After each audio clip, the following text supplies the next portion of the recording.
Boa tarde para você de casa, é 26 de janeiro e nesta edição do Band Cidade vamos tirar todas as dúvidas sobre a febre amarela. Atualmente o estado de Minas Gerais vive um surto da doença, já são mais de 35 mortes confirmadas, o que preocupa todo o país. Mas antes, tem o nosso quadro de quinta-feira, é dia de relembrar algum problema, o fato da nossa região e saber se houve mudanças.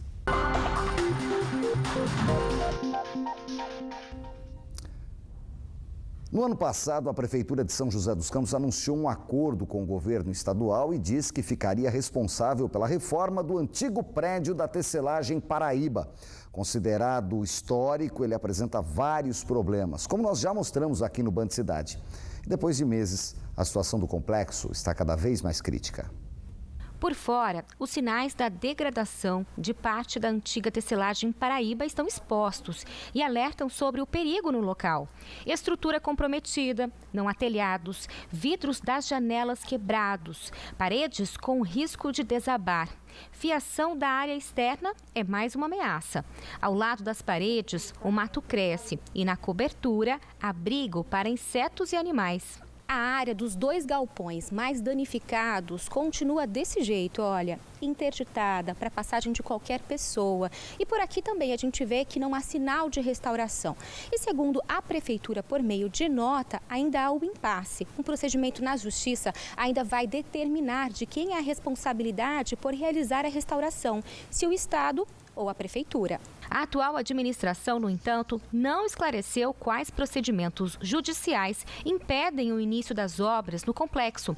Em maio do ano passado, o governador Geraldo Alckmin assinou um decreto de permissão de uso da antiga tecelagem pela Fundação Cultural Cassiano Ricardo.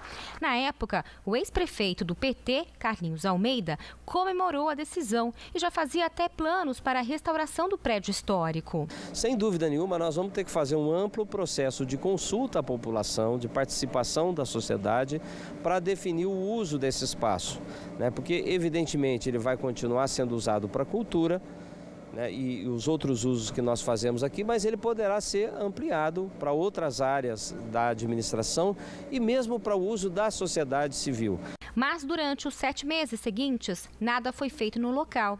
A reportagem do Band Cidade foi atrás do ex-presidente da fundação, que acompanhou este impasse com o governo do estado. O governador do estado anunciou ao prefeito que ele passaria aquele imóvel à responsabilidade da prefeitura. E isso foi feito, foi publicado no Diário Oficial do Estado um documento, né, que cuida da permissão de uso daquele espaço. Depois foi assinado um documento entre o governo do estado e o prefeito, né, tratando dessa permissão de uso.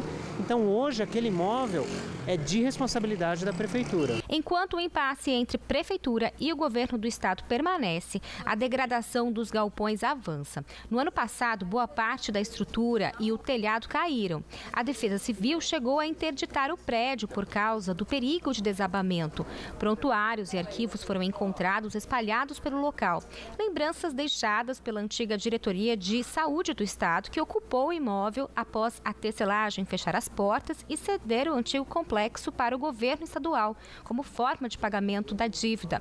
O espaço continua intocado, mesmo um ano após a Justiça ter determinado uma reforma imediata do prédio. Nós iniciamos uma investigação e descobrimos que realmente o estado do telhado era tão perigoso que o prédio inteiro podia ruir. Como nós não conseguimos administrativamente, ou seja, amigavelmente, uma providência do Estado, foi necessária a propositura de uma ação civil pública. A decisão do juiz determina que seja feita a restauração do todo, né, de tudo aquilo que ruiu, de tudo aquilo que foi objeto de qualquer depredação ou fim, né? Diante da intimação, o governo do estado decidiu até colocar à venda o complexo da antiga tecelagem, mas depois desistiu da ideia.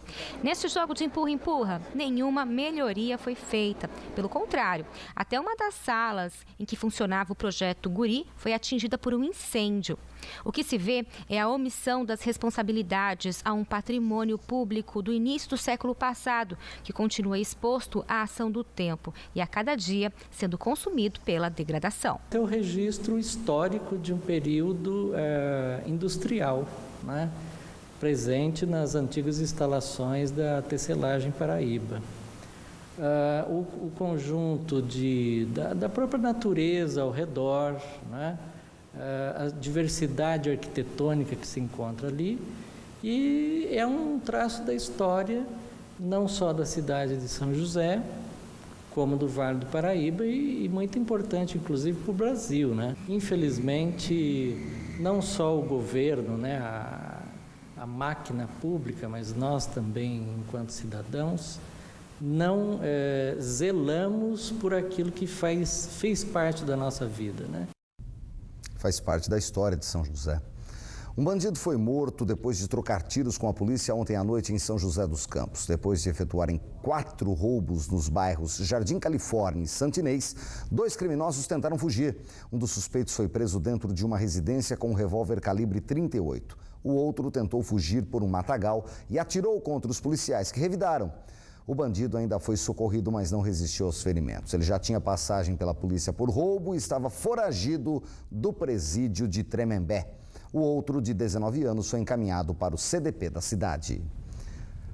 A seguir, vamos falar sobre febre amarela. Aqui no estúdio, a gente recebe uma médica infectologista para tirar todas as dúvidas sobre a doença. Tem que correr para vacinar ou não? O Aedes aegypti pode passar doença ou não? Já, já. Agora 1 e 2.